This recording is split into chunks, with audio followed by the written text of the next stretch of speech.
Meus queridos amigos, que a paz de Jesus esteja com todos. Nós vamos hoje à noite, mais uma quinta-feira, aqui no Grupo Espírita Casa de Guará, continuar o nosso trabalho do estudo do livro Jesus e a Atualidade. Eu sempre mostro, porque sempre alguém pergunta, está aqui o livro, que é o primeiro livro da série psicológica. Nós já estamos quase terminando as 20 lições desse livro. Hoje nós vamos estudar a de número 14, que se chama Jesus e Posses.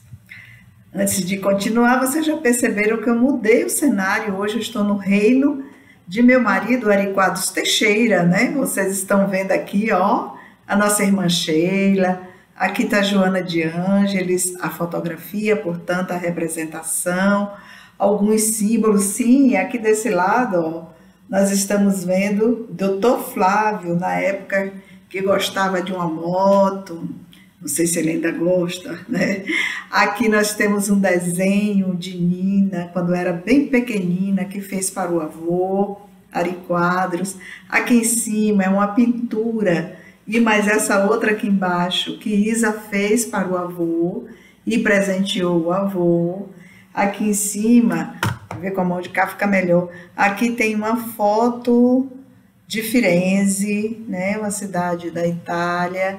Aí nós vamos ter aqui uma fotografia, que é uma pintura numa telazinha de Jesus, de um restaurante que eu fui almoçar em São Paulo há muitos anos. E lá estava uma pessoa que era uma das donas do restaurante, a mãe com 2 filhas. E eu tive tanta sensação que eu conhecia essa moça, que eu fiquei olhando para ela, assim, querendo disfarçar e ao mesmo tempo atraída. Meu Deus, eu conheço ela de algum lugar.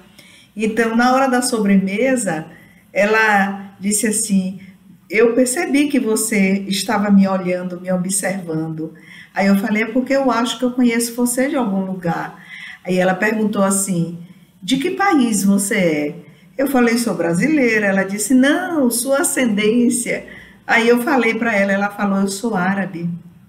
Aí eu falei: ah, tá. E aí trouxe uma sobremesa, né?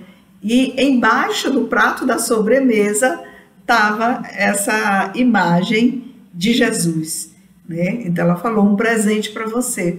Aí eu agradeci muito, muito, muito e fiquei sem entender. Eu digo: acho que houve uma reciprocidade de aproximação, um reconhecimento de uma outra existência em que estivemos juntas, certamente com um elo de amizade, porque era tudo muito simples e era tão tranquilo, era como se eu a conhecesse há muito tempo. Então aqui está as representações ao nosso redor, na mudança hoje de cenário, né? Então nós vamos falar de Jesus e posses. E o que será que Jesus vai nos ensinar a respeito de posse? E como é que Joana interpreta esse tema, que é tema de grande aflição para todos nós? Eu vou dizer todos nós, porque existe uma gradação nessa energia, né, de posse permanente, que nós, enquanto estamos aqui na Terra, entendemos que aquilo que nos pertence é meu, mas não é bem assim. Então, a nossa irmã Joana de Ângeles vai nos ensinar. Então, vamos nos preparar para a nossa oração da noite, a oração que Jesus nos ensinou, essa oração que fala ao Espírito e fala ao coração. Pai nosso que estás nos céus, santificado seja o vosso nome. Venha a nós, Senhor, o vosso reino. Seja feita a vossa vontade, assim na terra como no céu. O pão nosso de cada dia dai-nos hoje, Senhor. Perdoai as nossas ofensas, assim como nós perdoamos a quem nos tem ofendido. Não nos deixeis cair em tentação, mas livrai-nos de todo o mal, que assim seja. E assim, Senhor, abre a nossa mente para que a gente possa compreender a lição da noite de hoje. Eu tenho chamado a atenção para vocês que a nossa irmã Joana de Ângeles nos ensina a viver no mundo e que o nosso irmão Manuel Filomeno de Miranda nos ensina como é viver no além, depois do túmulo. Então, para quem quiser ter essa fotografia desse exercício de como é que as coisas ocorrem depois do túmulo, aí nós temos dois autores, né? Ler a obra de André Luiz ou ler a obra do nosso irmão Manuel Filomeno de Miranda. Ler as duas, eu recomendo, porque elas são muito interessantes e vão mostrando essas relações, como elas ocorrem, a assunção de responsabilidade, vai mostrando o nosso compromisso, comprometimento com tudo o que ocorre, né? Depois do túmulo, como ocorre, como os trabalhos são realizados, como a gente chega em estado deplorável ou não, né, nessa dimensão quântica, como somos recepcionados pelos amigos que fizemos aqui na Terra em nossas jornadas, que pode ter sido em outras amizades que vêm de longo tempo, porque nunca reencarnamos sozinhos. Nós estamos reencarnados com amigos e inimigos. Não é? Com os inimigos, a gente precisa fazer o exercício da reparação. A gente precisa reparar aquilo que foi realizado por nós, né, que gerou um prejuízo para outras pessoas. Então, elas reencarnam, né? É vizinho, é primo, é tio, é filho, é marido, é sogra, é sogro. Eles estão ali em nosso entorno para que a gente consiga realizar aquele comprometimento que é uma questão de exercer a solidariedade, a compaixão, a misericórdia, para realizar o que Moisés já ensinava no Antigo Testamento sobre a questão do amar a Deus sobre todas as coisas e ao próximo como a si mesmo, da mesma modo como Jesus reforçou essa ideia para nos lembrar dessa regra de ouro, que é a regra do amor. Então, aí está. Quando Joana vai trabalhar essa questão de Jesus e posses, aqui no capítulo 14, ela vai tocar em algo muito próprio da nossa jornada na Terra. Então, nós vamos começar, né, com uma pergunta assim: você é uma pessoa apegada? Se vocês responderem não, não estão falando a verdade. Nós somos apegadas, às vezes, até a quinquilharia. Eu tinha uma amiga que era apegada, quando ela separou do marido, ela disse: eu só quero a minha caneca e o meu cobertor que minha avó me deu quando eu casei. Eu não quero mais nada do casamento. Aí eu falei assim: uma caneca e um cobertor? Ela é. A caneca foi uma amiga quando eu fazia o ensino médio. E o cobertor foi minha avó que me ofereceu quando eu me casei, foi o presente dela. Então, eram as duas coisas importantes da minha vida. Se eu tenho meu cobertor e uma caneca, eu estou feliz em qualquer lugar. Então, realmente, ela tinha um grande apego por esses dois objetos, né? Que ela ainda está viva. E outro dia eu perguntei: cadê a caneca e o cobertor? Ela disse: no mesmo lugar. Aí eu falei assim: ainda usa o cobertor? Ela disse: sempre. Quando entro em solidão, quando estou triste, né, quando eu me perco de mim mesma, não encontrando referências de espiritualização em mim, para eu me segurar, eu vou e me enrolo no cobertor que a minha avó me deu. E a xícara, eu faço um chá e tomo um chá. Você veja para qual lugar ela vai, né, porque ela ainda está viva, ela vai, e aí veio a pergunta que eu imaginei, né, para a gente se fazer, que eu me fiz durante a realização do trabalho. Eu sou uma pessoa apegada e eu fui identificando objetos que eu sou apegada, porque nós somos apegados a objetos e a pessoas, né? Se eu perder minha mãe, eu morro junto. Se meu pai morrer, uma metade de mim foi embora. Isso tudo é apego, não é? Quando o objeto quebra ou foi roubado, ele tem um traço de estimação lá por qualquer coisa. Então a gente se descontrola, né? Entra num campo de aflição muito grande, porque nós não compreendemos ainda qual é a finalidade de estar encarnado na Terra.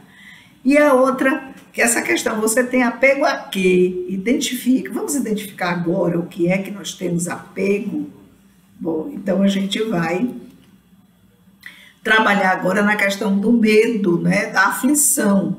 A aflição que gera o medo, né, porque aquele que é apegado, né, nessas questões da posse, trabalha nessa emoção da aflição.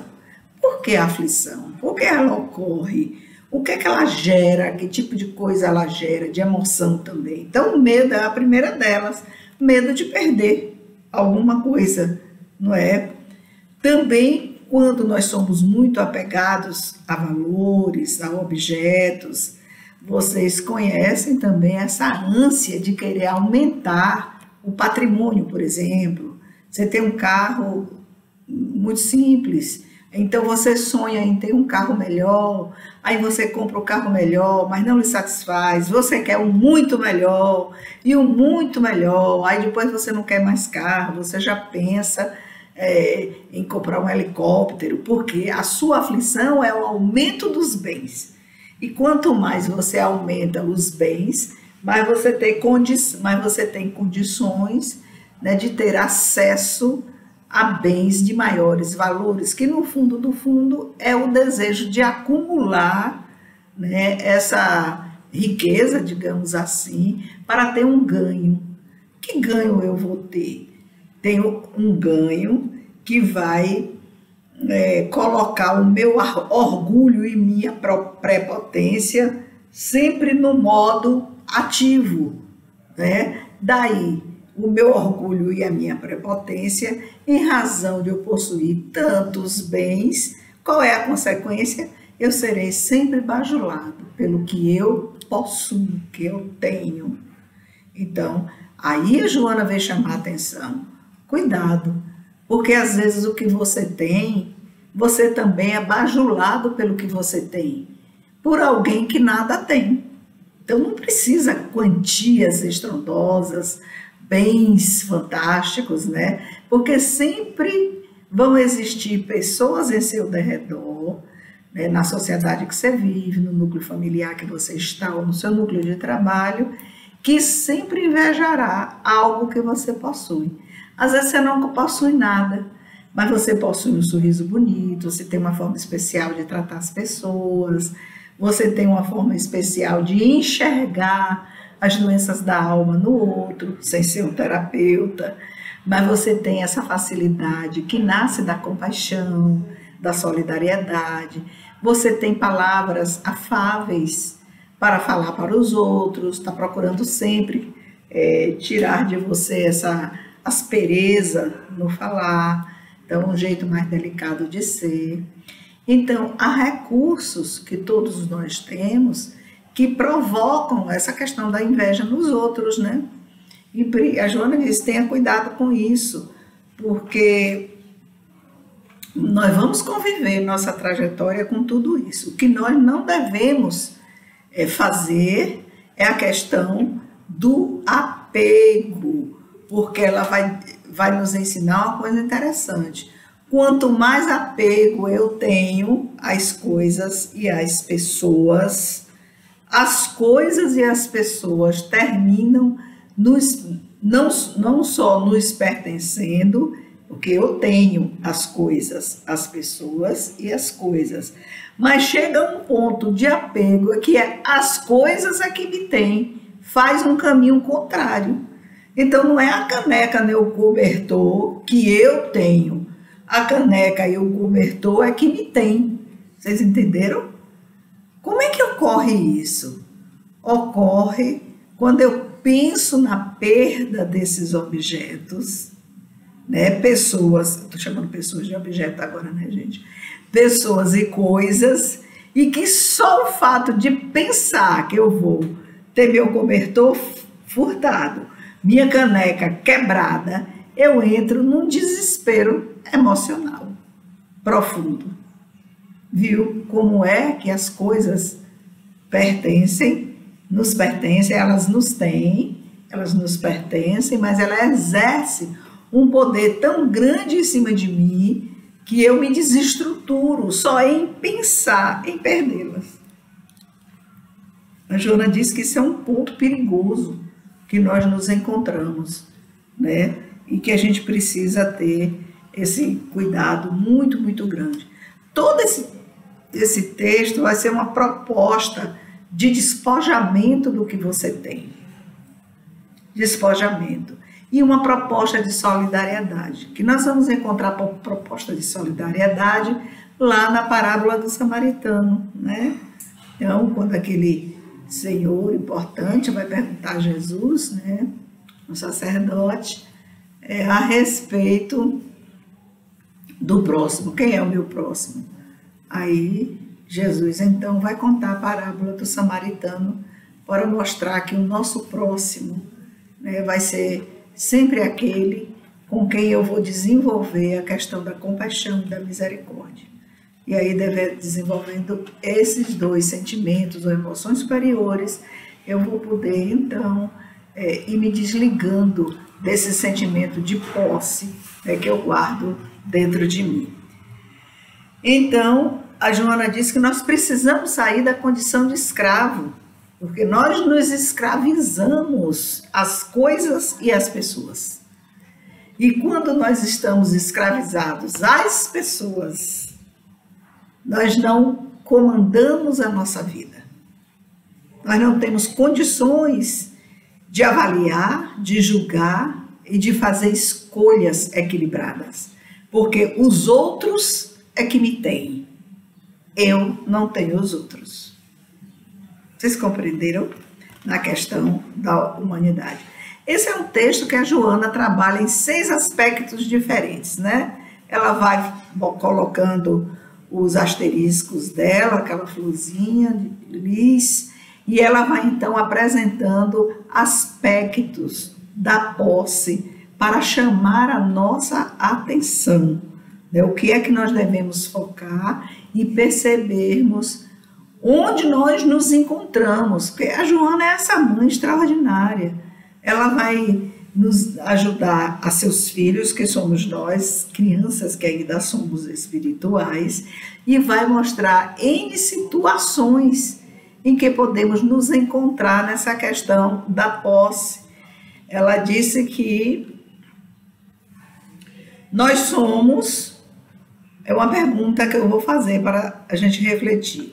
Aqui na Terra, em relação à posse, nós somos mordomos transitórios ou donos permanentes? Né? A gente se serve das coisas ou nós somos donos permanentes? Ela diz que isso vai ter uma consequência muito grave, né? Porque se você entende que você é dono permanente, você vai ter esse medo da morte e o desespero e a aflição de levar para o mundo espiritual, porque você já tem aqui nessa existência na Terra, né, essa condição, né, de não compreender que as coisas e as pessoas estão ali conosco na condição de nós sermos usuários. Nós não somos donos nem dos filhos, nem do marido, nem da mulher, de nenhum personagem, nem de amigos ou amigas. Nós somos usuários.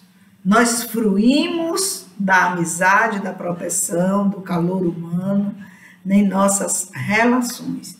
Mas nós precisamos nunca, ou se estivermos, aprendermos a sair dessa condição de dono permanente. Porque se nós chegamos ao mundo espiritual com essa ideia de mundo permanente, de dono permanente, minha casa, meu carro, meu marido, minha mulher, meu filho, aí nós vamos ter uma decepção, porque a vida continua, nós reconhecemos a imortalidade, né? Nós continuamos imortais, a vida continua e precisamos ainda de desenvolver o respeito pelo outro e pelas escolhas do outro. Então, eu não sou, pelo meu orgulho e prepotência, aquele que diz o que o outro deve fazer.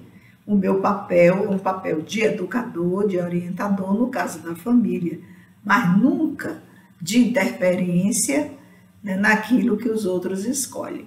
Porque, veja bem, se nossos filhos querem escolher caminhos diferentes daqueles caminhos que eu quero para ele, a gente precisa de diálogo, de conversar sobre isso.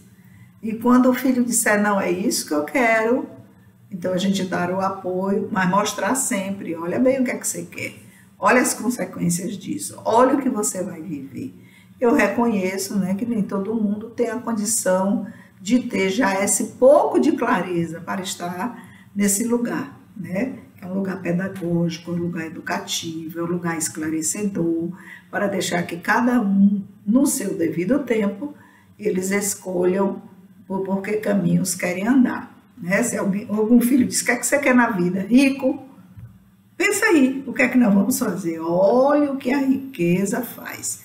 O seu desejo pode ser realizado, mas que você não seja um homem avarento, que você não fique preso nas aflições da posse. E aí nós precisamos ter, né, uma clareza maior sobre uma decisão desse quilate.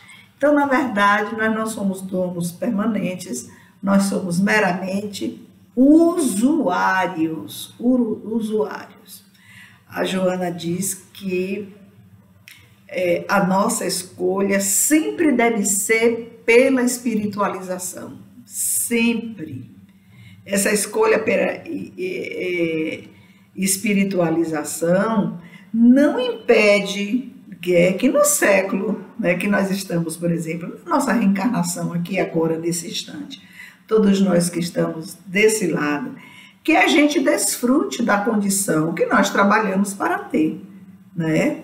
Então, se nós temos essa condição, trabalhamos honestamente para isso, desfrute, mas não vamos reter as coisas. A gente desfruta, mas aprende a dividir, né? Sem reter, né? Que nós devemos permanecer na vida. O que a gente não deve fazer é abusar. Ela vai nos dizer isso lá nos parágrafos que ela compõe esse pensamento, né, da condição de nós sermos usuários de tudo.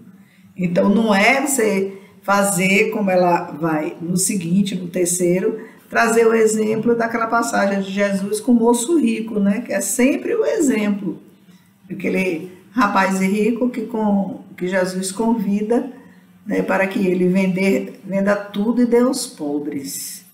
Acontece que a circunstância daquela alma encarnada, né, daquele jovem, Jesus conhecia, né? A gente já tem conversado aqui com vocês, que Jesus não precisava de rodeios para conhecer quem éramos cada um de nós. Ele sabia de todas as existências e via com toda clareza, né, o que nós já alcançamos por esforço próprio, né, de uma felicidade relativa, de um equilíbrio relativo, para estarmos na Terra. Estar encarnado na Terra é vir para as lutas da reparação, então, consertar, arrumar, pagar os desacertos que fizemos no passado, e é também uma construção de novos caminhos, de coisas boas, né, que nós aprendemos e estamos colocando em prática. Então, é isso aí. A Joana diz que a gente precisa aprender a integrar, olha, essa palavra é uma coisa, integrar a existência no mundo com a dimensão de Deus, no sentido de, não é de religião, é de espiritualização. Você pode estar em qualquer núcleo de crença que a Terra tenha, mas se você não começar a fazer essa integração, né, com a questão da ideia de Deus, né, na forma como Jesus nos ensinou, na forma como os profetas antigos nos ensinaram, né, e os seus discípulos, nós não conseguimos sair dessa condição de ser humano, demasiadamente humano. Então a gente tem e deve estar na condição, porque somos de humanos, mas precisamos sempre avançar um pouco mais.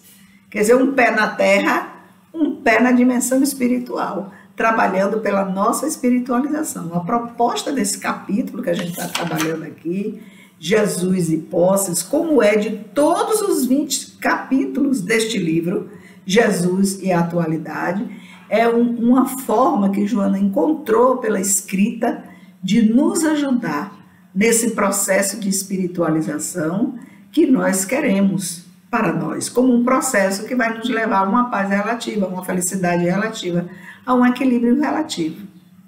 Não é? É isso, esse processo de integração.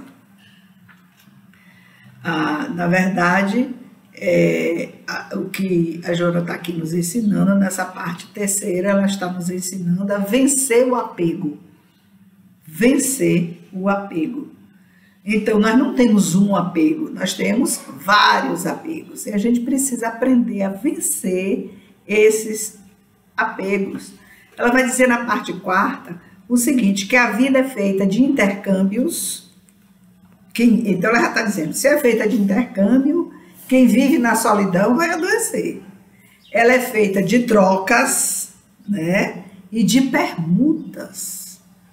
A gente troca conhecimento, a gente permuta energias salutares, como também as negativas, depende da nossa preferência, né, do que vamos escolher, né?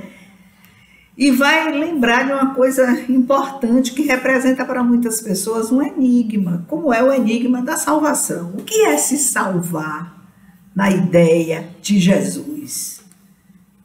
Jesus ensina a parábola do samaritano, tem a primeira regra da salvação, que é a compaixão, né, que aquele senhor teve para o doente caído que colocou em seu cavalo, e é a misericórdia, porque ele não teve só compaixão, ele foi lá, ele curou, ele ajudou aquele rapaz desfalecido na estrada na Samaria, voltou em seu cavalo, levou para a estalagem. Olha o tamanho da misericórdia dele. Então, não só teve a pena, como já, eu estou com pena dele, não, você tem compaixão. Pena é diferente de compaixão. Você tem pena, passa, vai embora, esqueceu. A compaixão faz você parar.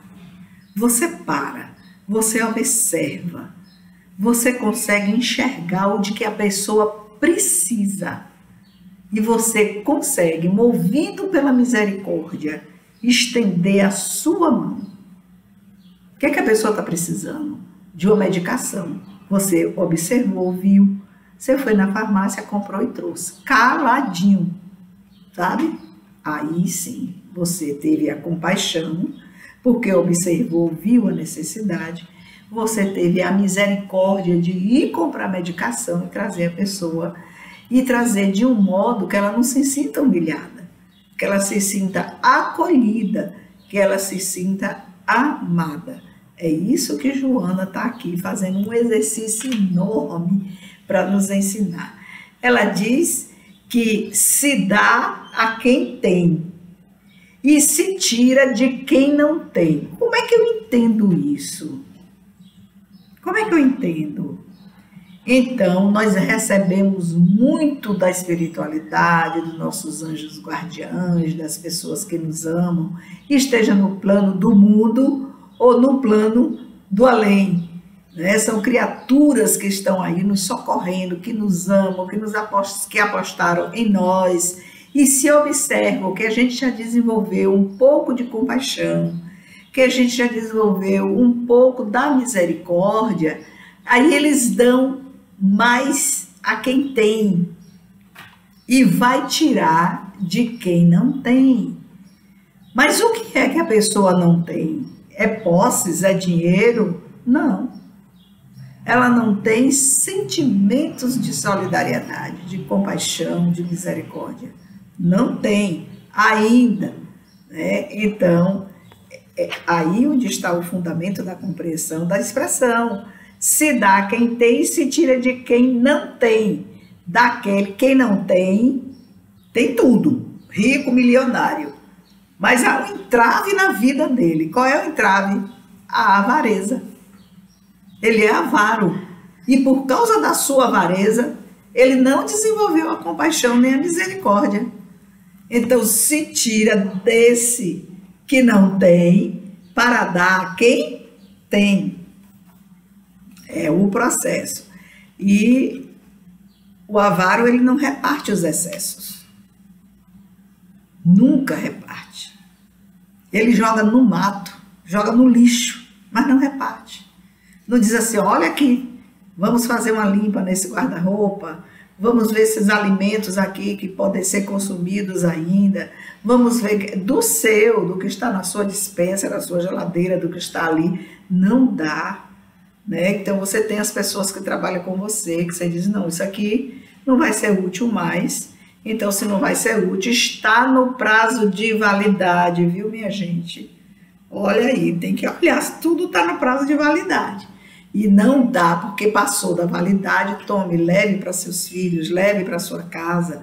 Não, isso aí é uma irresponsabilidade enorme, tanto no campo do mundo, quanto no campo de Deus.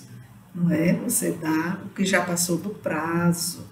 Eu me recordei disso aí porque o Recanto de Potira, que é um trabalho que a gente tem, né, atrelado à Casa de Guará, que é de ajuda a gestantes, em nossa cidade aqui, Itabuna, na Bahia, num bairro específico, são 3 bairros específicos, nós temos recebido, ao longo desses 15 anos, doações de alimentos fora da validade. Né, todinho, Nescauzinho, com 2, 3 meses vencidos. Né, e aí toda a equipe já sabe, e nós temos um funcionário também que ele faz essa inspeção. Na hora que a pessoa traz, ele olha a validade toda, ele foi treinado para isso, e ele devolve de imediato. Ele anota o nome da pessoa que fez a doação e devolve. E aí, para que não haja a queixa, ele guarda um produto ou 2, aí leva para o presidente ver, e os telefonemas que recebe, que já foram recebidos, né? Algumas pessoas muito grosseiras, né? Eu levo para vocês e vocês não aceitam. O que é que vocês querem mesmo? Aí a resposta tem que ser, nós não aceitamos porque estava vencido, você foi avisado. Ah, não estava vencido não. Pois é, mas uma caixa do produto está guardado lá no centro para você verificar que está vencido há mais de 3, 4 meses. Então você convive com isso no dia a dia. Convive com isso. Porque não adianta você aceitar e descartar, jogar no lixo. Ficou faltando a lição para o doador. Ficou faltando. Então a nossa irmã Joana de Ângeles, ela disse que nós precisamos fazer essa renúncia, né? Renunciar, que nós devemos renunciar a tudo, a nós mesmos, na verdade. É uma renúncia a você mesmo, não é? Para a gente acatar em nosso coração o que é permanente. O que é permanente em nosso coração? O sentido de espiritualização. Ana diz que é isso que a gente tem que acatar. É sempre o cuidado com tudo, né? Como eu terminei de falar, se nós vamos doar um alimento, olhe a validade. Se nós vamos doar fraldas, recebemos no ano de 2020, início de 2021, pacotes e pacotes, fardos de fraldas vencidas. E a pessoa que doou disse que nunca sabia que fralda tinha vencimento, que achava que a fralda era de uso interminável. Então a gente precisou educar, né, chamar, dizer que estavam vencidas, e por isso essas fraldas, esses fardos de fraldas foram aceitos. Estava durante a pandemia, né? 2020, início de 2021. Porém, foram guardadas lá, um fardo foi guardado. E a pessoa depois foi lá no centro e eu fui calmamente e mostrei a validade daquelas fraldas onde estavam. Realmente, a validade da fralda descartável, ela é colocada na dobradura do lacre da fralda. E aí você tem que estar esperto para você abrir a dobradura e olhar lá a validade. Diz o mês e o ano. Aí a pessoa aprendeu, pediu desculpas e tudo mais. Aí eu perguntei se não queria levar, né, tudo que estava ali, que tinha sido doado, para onde ela adquiriu. Digo, se eu fosse você, eu levava. Tudo para onde você adquiriu. Porque lá vai enfrentar argumento. Qual é o argumento que vai enfrentar lá? Você comprou fora da validade porque quis, porque a validade está aí. Né? E aí vai lá, resolve as coisas para lá. O importante é que a pessoa aprendeu a lição. Né? Depois disso, fez outras doações, já telefonando e dizendo, agora eu estou esperta, eu estou olhando a validade de tudo. Eu digo, pois é, porque senão a gente cria esse constrangimento, né, de você receber fora da validade. Então é isso que a Joana vem aqui batendo, né? E ela termina ensinando para ver se a gente de cabeça dura aprende, porque só é feliz aquele que é livre. Se você não conseguir essa liberdade dentro de você, você não consegue ser feliz. Você não consegue. Daí porque a proposta de Jesus, despoja-te de tudo, dá aos outros o que seja útil, e segue-me. Vocês entenderam? Ela diz a Joana que desnudado nós vamos estar cheios de luz, fecundados de luz. E quando nós estamos fecundados de luz, nós estamos livres e felizes. Então que Jesus nos socorra, né, a trabalharmos o desapego, a deixarmos de ser avarentos, né? E a gente trabalhar essa liberdade, essa vida feliz que a gente tanto quer e cuja solução está em nossas mãos, ó. Nós podemos, nós queremos, nós fazemos. Então que Jesus, em sua infinita misericórdia, abençoe todos vocês, né? Abençoe nossa casa de Guará, abençoe nossa cidade, onde nós morejamos aqui nessa encarnação, Itabuna, na Bahia, os amigos todos, né, que estão conosco no trabalho, na oração, no estudo. Então tenha um final de semana feliz e aproveite as lições da nossa irmã Joana de Ângeles, que é essa mãe amiga amorosa, uma anja guardiã das nossas vidas.